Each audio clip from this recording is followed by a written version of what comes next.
Kenapa tidak ada yang peduli dengan apa yang terjadi di Maluku Utara? Ini Ternate.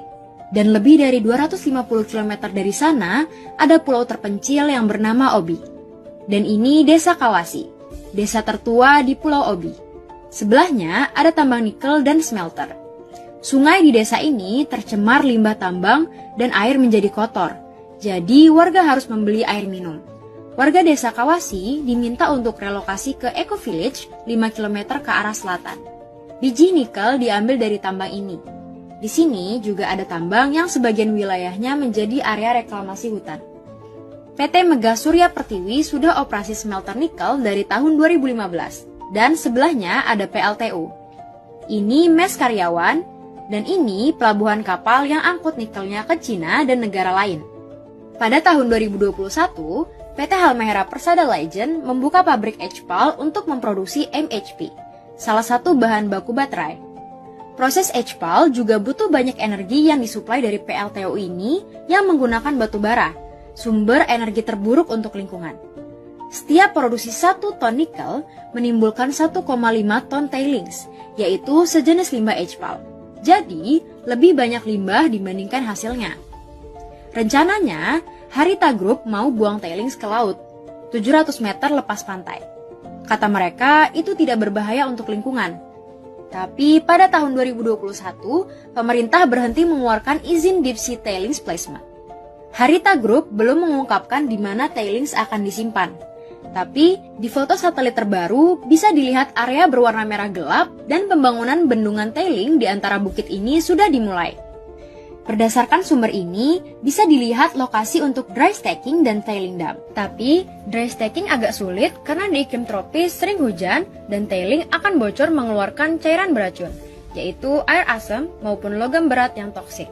Bendungan tailing juga beresiko tinggi. Di Brazil pernah ada bendungan tailings dari Vale yang pernah pecah dan menewaskan 200 warga desa setempat. Sebelahnya, PT HPL meresmikan pabrik nikel sulfat pertama di Indonesia pada Mei 2023. PT-PT tambang nikel ini dimiliki perusahaan dari Cina dan Trimegah Bangun Persada Terbuka yang mayoritas sahamnya dipegang Lim Haryanto Wijaya Sarwono, orang terkaya kelima di Indonesia dan keluarganya. 8 km dari sini ada tambang yang lain yang dikelola oleh PT Wanatiara Persada. Bayangkan Anda ingin memiliki properti yaitu Hotel Bintang 5. Bayangkan dan rasakan nikmatnya memiliki hotel tersebut. Ulang-ulangi dalam pikiran bawah sadar Anda bahwa Anda sudah memilikinya. Percaya 100% Anda sudah memilikinya. Kemudian lepaskan impian itu ke semesta. Lakukan hal itu berulang-ulang. Setiap melihat Hotel Bintang 5, Anda lagi di Jakarta, Anda ke Bali, Anda ke Surabaya, kemana saja kota besar, Anda melihat Hotel Bintang 5, katakan bahwa Anda memilikinya. Berikan rasa damai dalam diri Anda tersebut akan kepemilikan Hotel Bintang 5 tersebut. Kemudian jalani kehidupan Anda seperti biasanya. Percayakah Anda bahwa jalan kehidupan Anda perlahan seperti guided missile, peluru kendali yang telah di-lock sasarannya, yang nggak tahu bagaimana, tahu-tahu arahnya ke sana, ke target yang telah dikunci, dan jalan Anda menuju menjadi memiliki Hotel Bintang 5 tersebut. Bisa terjadi dalam 1 tahun, bisa terjadi dalam 5 tahun, atau 20 tahun. Tahu-tahu kena aja itu sasaran. Oke, Anda boleh percaya, boleh tidak dengan metode yang namanya projected imaginary ini. Yang di dalam pikiran bawah sadar manusia, ya memang tidak ada yang namanya reality dan imajinasi. Karena apapun yang bisa masuk dalam pikiran Anda, ya bisa jadi kenyataan. Impian atau proyeksi seperti begini pasti terjadi di mana bagi mereka yang di dalam hidupnya tidak mencapai tujuan, tersering karena memang dalam hidupnya tidak punya visi misi, tidak punya tujuan, dan pastinya nggak punya impian. Kembali ke masalah orang kebanyakan yang mengatakan dari mana uangnya, siapa yang mengelolanya, saya nggak punya pengalaman. Apapun itu disebut dream stealer atau pencuri mimpi. Banyak dari kita punya pencuri mimpi di dalam dirinya. Namun dream stealer ada juga di luar diri Anda, yaitu orang terdekat Anda, juga orang lain yang tidak suka kesuksesan ada dalam diri Anda. Apapun impian Anda pasti dibatalkannya. Kembali ke cita-cita keadilan sosial bagi seluruh rakyat Indonesia, sila kelima yang saat ini hilang. Indonesia ingin menjadi negara nomor 1 di dunia dalam bidang ekonomi, dalam bidang teknologi, sosial, budaya, entertainment, dan militer. Itu adalah cita-cita New Mind. Dan siapa yang mengatakan hal itu tidak mungkin tercapai, kemudian mengatakan New Mind halu, mereka adalah dream stealer. Pejabat yang mengatakan Indonesia tidak punya uang, pejabat itu dream stealernya. Mereka yang mengatakan orang Indonesia tidak mampu, perlu asing, mereka itu dream stealer, mereka itu pencuri mimpi. Memang bisa Indonesia jadi nomor 1?